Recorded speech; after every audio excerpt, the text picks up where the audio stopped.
Coffre à jouer, la passion du jeu.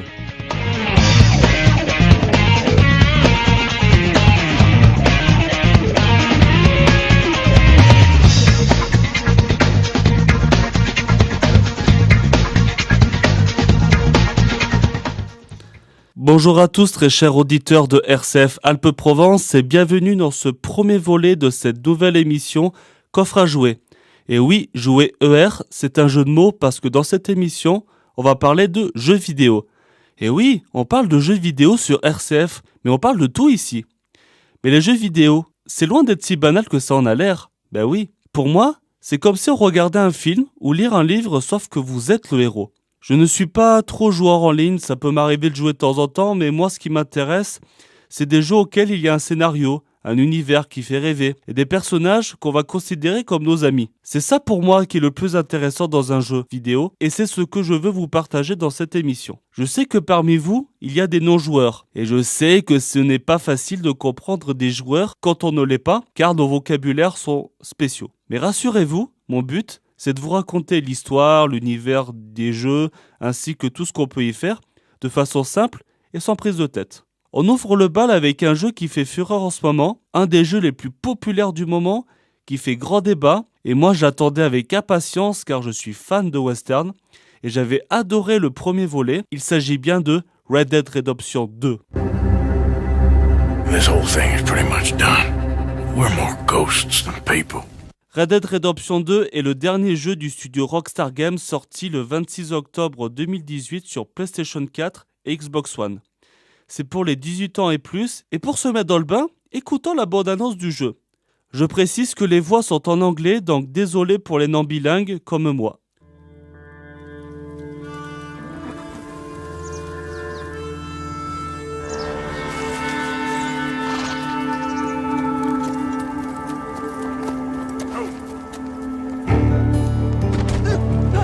You got some money for me, boy? Seen your name in our ledger.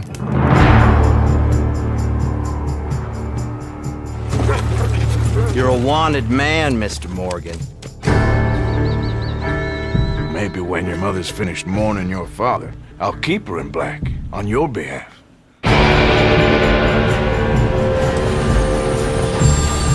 We got lawmen in 3 different states after us.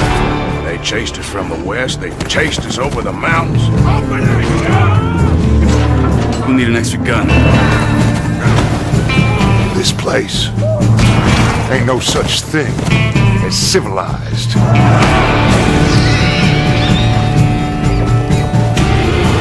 You're the only one of these fools that I trust.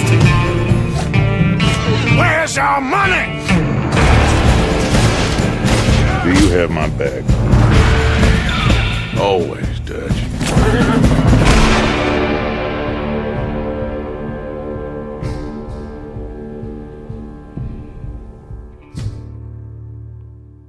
Du western comme je l'aime. Alors, Red Dead Redemption 2, ça parle de quoi ? Déjà, revenant dans le premier opus sorti en 2010 sur PlayStation 3 et Xbox 360, il est considéré comme le meilleur jeu western de tous les temps. On incarne John Marston, un hors-la-loi qui vivait une vie de famille avec sa femme Abigail et son fils Jack. Mais un homme du gouvernement nommé Edgar Ross a fait éloigner John de sa famille. Il lui la rendra à condition qu'il ramène vivant un ami de son ancienne bande, Bill.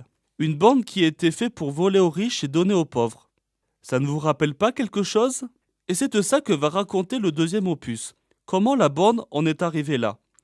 Le jeu se passe plutôt dans le passé, plus précisément en 1899. La bande de Vaderlang, avec comme chef Dutch, se retrouve en cavale à cause d'un braquage qui a mal fini. La bande de Dutch, qui est constituée d'une quinzaine de personnes, s'échappe de la ville de Blackwater en passant par les montagnes. John Marston et sa famille font partie du clan, mais on n'incarnera pas John cette fois-ci, mais bien Arthur Morgan. Selon moi, Arthur est un bandit au cœur tendre. Il fait partie des premiers membres de la bande, au point qu'il considère Dutch comme une figure paternelle. Il était en relation avec Mary, dont il était très amoureux. Mais entre Arthur, qui préfère sa vie de bandit, et la famille de Mary, qui était contre cette relation, ils ont dû se séparer.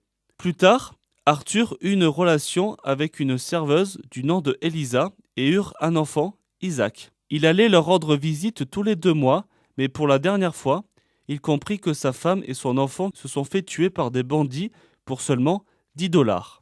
Après ça, Arthur s'est endurci et n'a jamais fait face à la souffrance. Pour revenir à la bande, ils étaient en cavale dans les montagnes sous la neige et c'est là qu'on voit la beauté du jeu.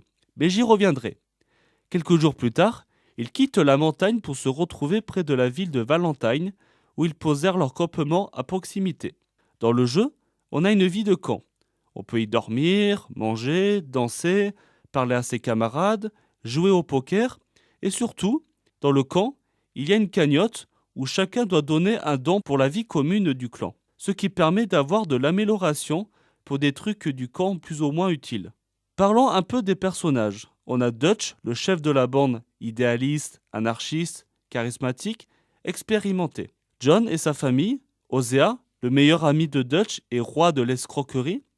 Micah, un homme très mauvais et si vous jouez au jeu, vous comprendrez pourquoi. Pearson, un cuisinier simplet mais optimiste. Charles, l'homme d'origine apache. Ravier, le Mexicain.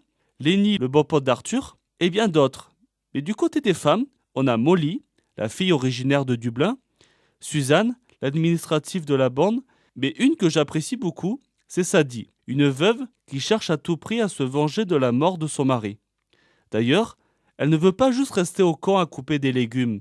Elle veut faire comme les hommes, mettre un jean et prendre des armes. Vous l'aurez compris, ils sont nombreux et il y en a encore plus que ça. Mais tout le long de l'histoire principale, Dutch a plusieurs idées, car leur but est d'avoir le plus d'argent possible pour quitter le pays. Ils pensent même aller jusqu'à Tahiti, mais ça semble un projet fou pour certains dans Hosea. On va faire une petite pause musicale avec un morceau issu de la bande originale du jeu. Il s'agit du morceau Cruel World. En gros, ça veut dire en français un monde cruel.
I know now that I'm homeward bound. As I wander through the pines, the whisperings they tell of the many before me who tried and fell, seeking fortune and ways to get to glory days, looking for a place in this old world. I go on. Cruel, cruel world, I'm moving on. I've been living too fast, I've been living too wrong. Cruel, cruel world, I'm gone. Take it away.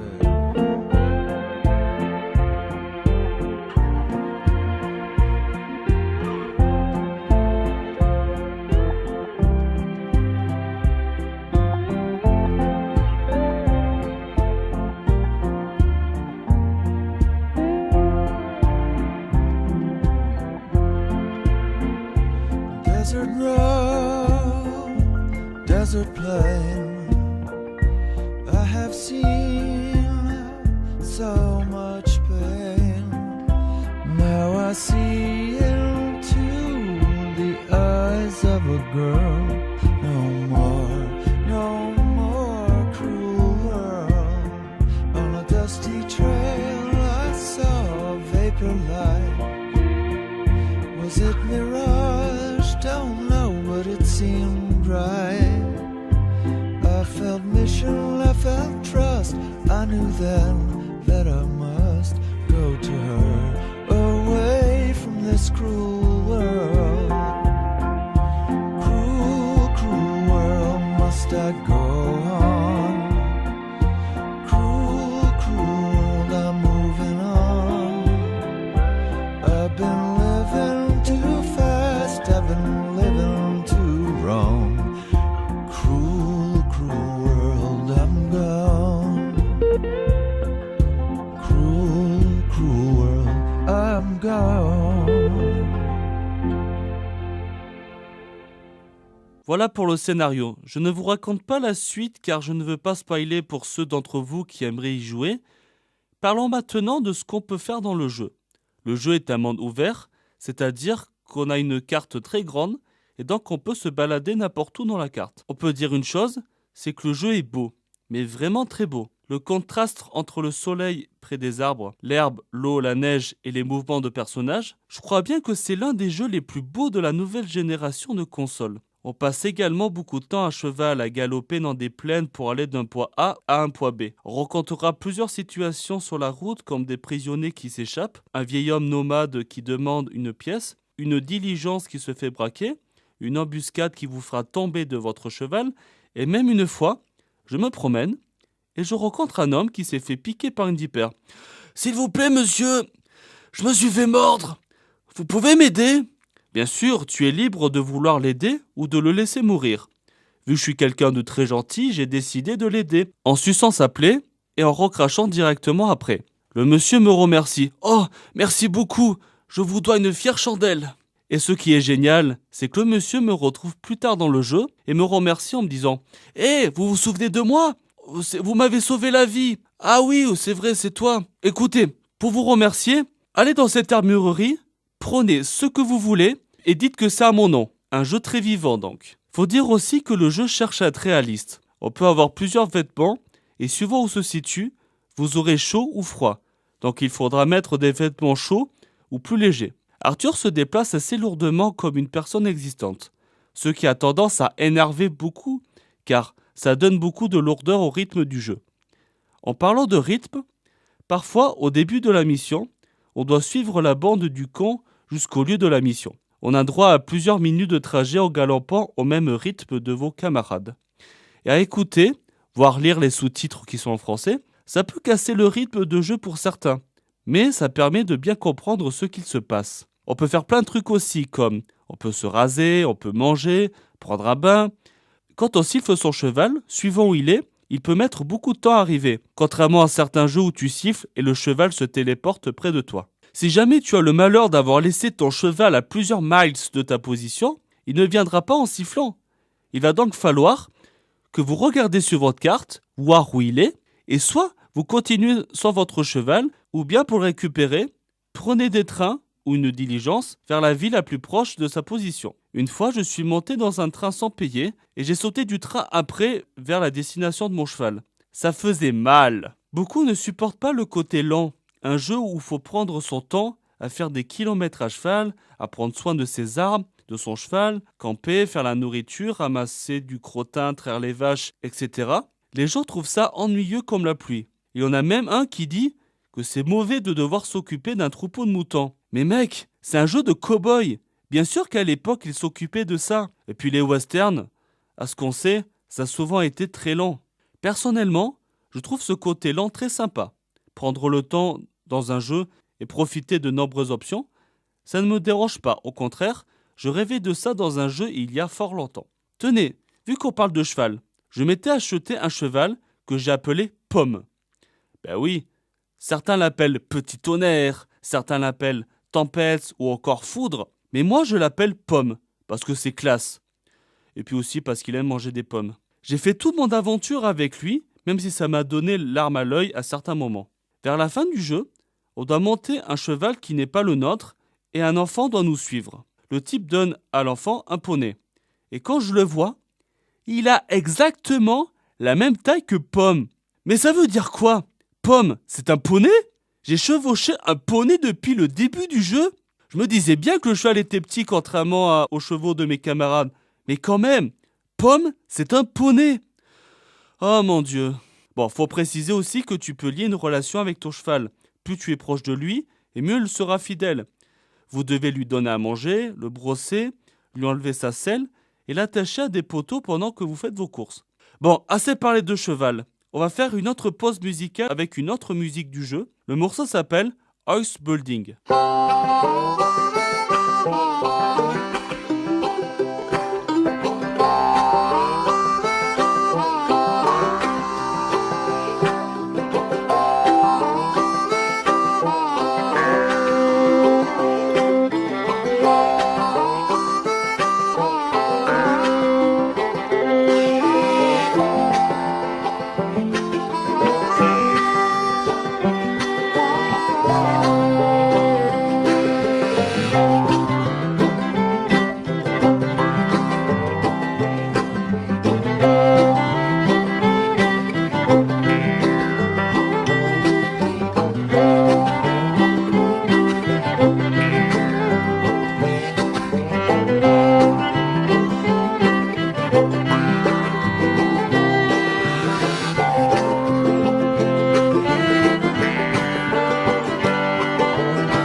Well, let me have a rule and a saw and a board and I'll cut it.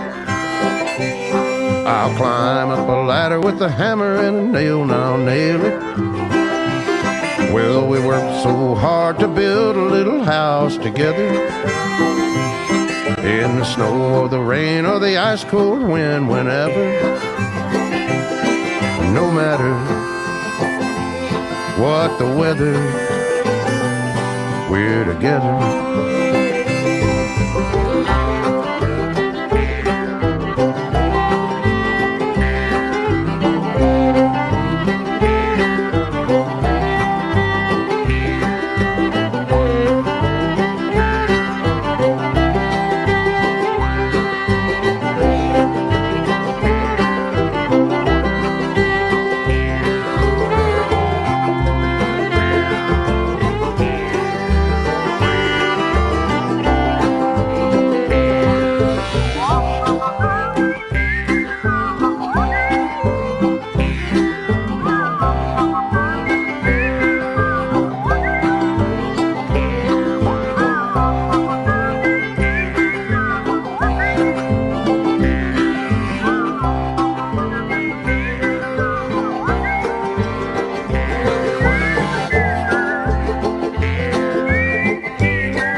Let me have a rule and a saw and a board and I'll cut it.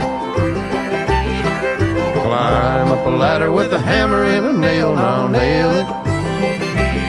Well, we worked so hard to build a little house together. In the snow or the rain or the ice cold wind, whenever. No matter any weather, we're together.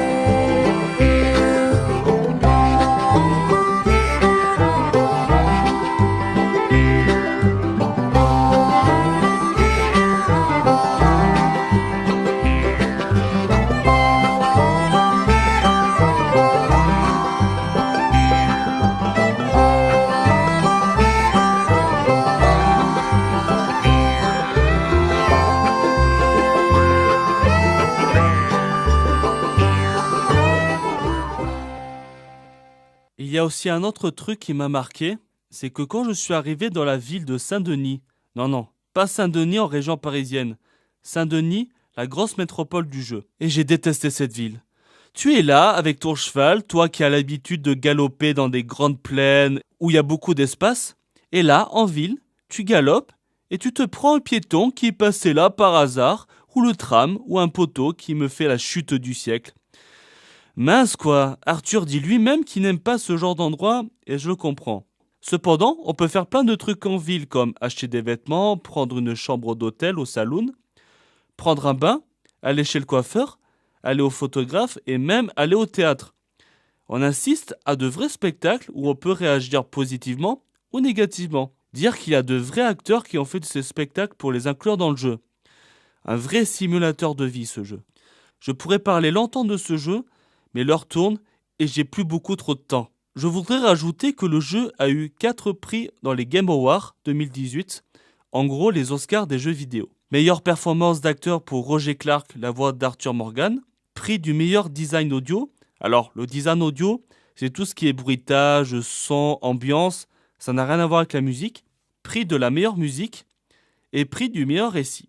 Il faut noter le fait qu'il y a eu plus de 3000 employés qui ont bossé dans les environs de 100 heures par semaine, pour un tout de 8 ans de développement. Ce qui est vraiment énorme au point que certains employés ont crié justice. Une grande affaire là-dessus, mais ce n'est pas mon but d'en parler ici. Mon avis est la suivante. J'ai beaucoup aimé ce jeu. Il m'a poussé dans plusieurs émotions comme la joie, la peur. Il se passe tellement de choses dans le scénario que je voulais vraiment en savoir plus.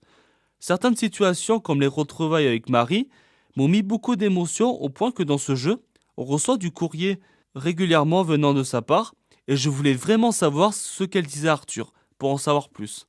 J'étais très touché par Arthur Morgan. C'est un personnage tellement bien écrit. C'est une personne froide et violente, faut le dire, mais de l'autre, beaucoup lui disent dans le jeu qu'il n'est pas si méchant qu'il en a l'air, qu'il a un fond d'amour en lui, même s'il ne veut pas l'avouer. Je tiens à rajouter qu'on a une jauge qui dit que si on a un cow-boy bon ou mauvais. Personnellement, j'ai joué uniquement en bon, mais ça peut beaucoup changer suivant le mal qu'on fait dans le jeu. Et je crois que ça joue beaucoup avec la fin du jeu aussi. Et je terminerai pour dire que ce jeu a un mode multijoueur en ligne qui est sympa. On peut faire des missions en coopération avec des amis ou avec d'autres joueurs. Mais je vous conseille vraiment de faire l'histoire du jeu jusqu'au bout. Je sais que le jeu est très lent, car vous allez mettre dans les 60 heures à finir la quête principale, suivant l'allure à laquelle vous jouez. Mais ça vaut vraiment le coup, je vous assure. Alors, Jeux Vidéo Actu a attribué la note de 21 sur 20. Oui, plus que la note ultime. Il faut avouer que même si j'ai apprécié ce jeu, il ne mérite pas une note sur ultime, car il a quand même pas mal de défauts qui fait que le jeu est loin d'être parfait. Je pense qu'il mériterait plus entre un 17 et un 18 sur 20. Le jeu est pour adultes. Il est déconseillé en moins de 18 ans, donc faites attention vous les parents qui ont des enfants très jeunes. Mais pour les adultes, ne passez pas à côté de ce jeu. C'est maintenant la fin de ce premier volet de Coffre à jouer. Merci d'avoir écouté cette émission jusqu'au bout et je vous retrouve la prochaine fois pour un nouveau jeu. À bientôt!